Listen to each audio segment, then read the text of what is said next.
Hi there, Sharon Horne-Ellstrom here. Welcome to day 49 of our Supersize You annual challenge. Today we are talking about, of course, all this month, confidence and how we can improve and increase and build confidence so we show up in the world the way we want to show up in the world. Today's topic is confident communication. So we're going to talk about things like the word like I just used like as a filler word. I was thinking my improvement area is to stop using like just this or just that, and I use a lot of filler words, so I'm going to do our action item today right along with everyone else. So confidence in our communication comes about when we are clear, concise, we slow down, we listen actively, we have a two-way or more communication. We're not just spewing out things. Although authority would have us believe that it is us just sharing our ideas and sharing our thoughts, but it's more than that. Communication and confident communication shows when we act as if and have the ability to listen to other people's point of view and perspective, and then respect that whether we would agree with it or not. Filler words like like, or just long pauses or tripping over our tongue, which I do on occasion still, show that we're less confident about the thing that we're talking about or not. Now, just because I talk that way does not mean I'm not confident about my topics. I've been doing this. This is my 9th year every single day. So I think I missed 2 days. One for I had no voice, and one for COVID. I was coughing so much and my eyes were running down my face, watering down my face. I could not get words out on those 2 days. I'm like, okay, well, that's just crazy. So I didn't show up those days because I wouldn't have shown up with authority. If I'm hacking up a lung, I don't know that that has a whole lot of authority associated with it. So we want to look for filler words in our conversations. We want to make sure we're not negating the authority that we have by using words that soften our message. Sometimes we need to soften our message, because we've got something hard to deliver. Other times we just do it out of habit. We say sorry all the time. I don't know, but I know a whole lot of people, me included, and I noticed it in my 2-year-old granddaughter, which woke me up to it, and I became really aware of it.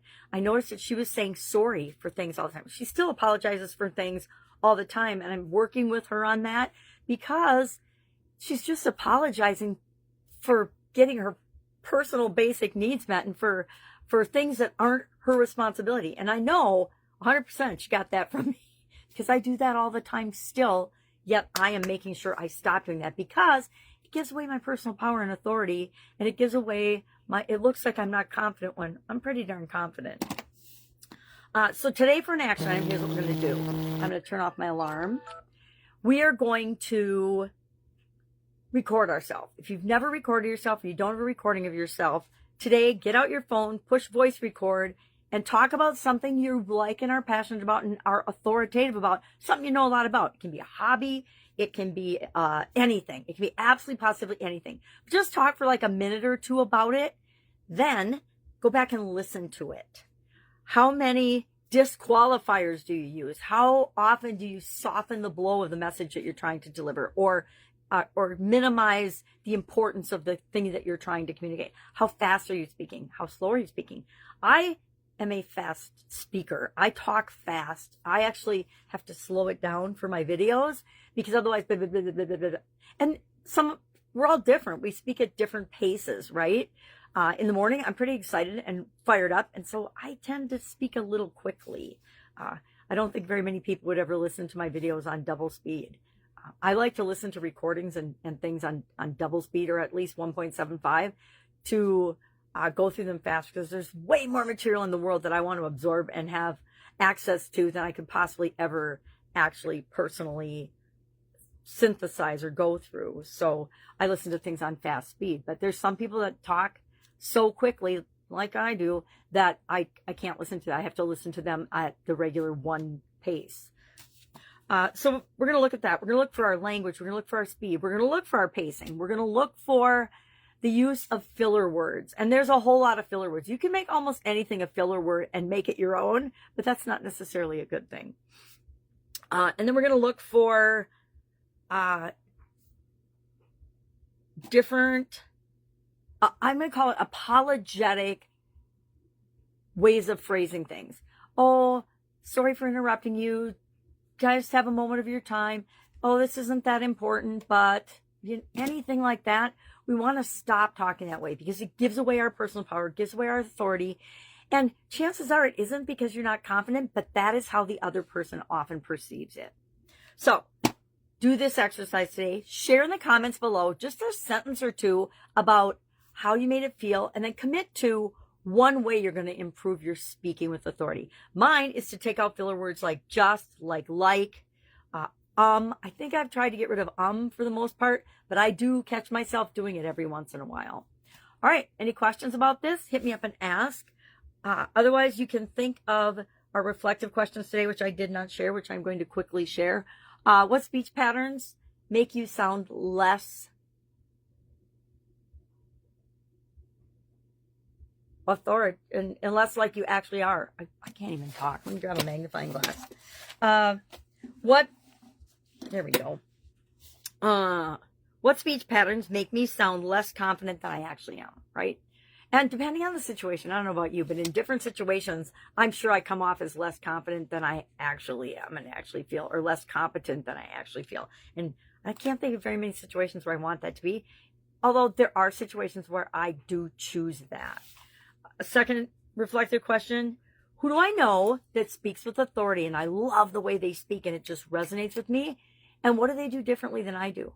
Pay attention. Next time you see them, next time you hear them speak, next time you watch them, if it's an influencer or somebody online, what are they doing differently than you are? I already know what some of my favorite people do differently than I do, and I know I should be doing it from a communication and marketing standpoint, but it feels yucky to me, so I don't do it. That's my excuse for not doing it. I may test it out and tweak it. That might be something I work on this week, because I know it's powerful, and the reason they all do it is because it works. And do I just want to say I don't want to look like everybody else, so that's why I'm not doing it? Probably not the best reason, right? It's things like having people repeat a word, having people comment a specific word a lot, getting them engaged in the conversation and physically participating. And I understand psychologically why we do all those things, but it feels inauthentic to me, so I push back on it, but I'll test it.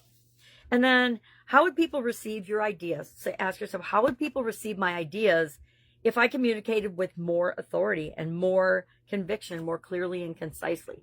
I will tell you, one of the best things you can do is respect your time and other people's time by explaining things simply, getting to the point, asking for what you want, and not adding all the narratives and BS and fluff to your communication. This is one of my personal pet peeves. I'll do anything for anybody, but I want them to get to the point. I want them to directly communicate what it is that they need, want, and desire. I don't want them beating around the bush and giving me the whole background of their, 55 years of life or whatever. And I am trying not to do that as well, because sometimes we just word vomit on people.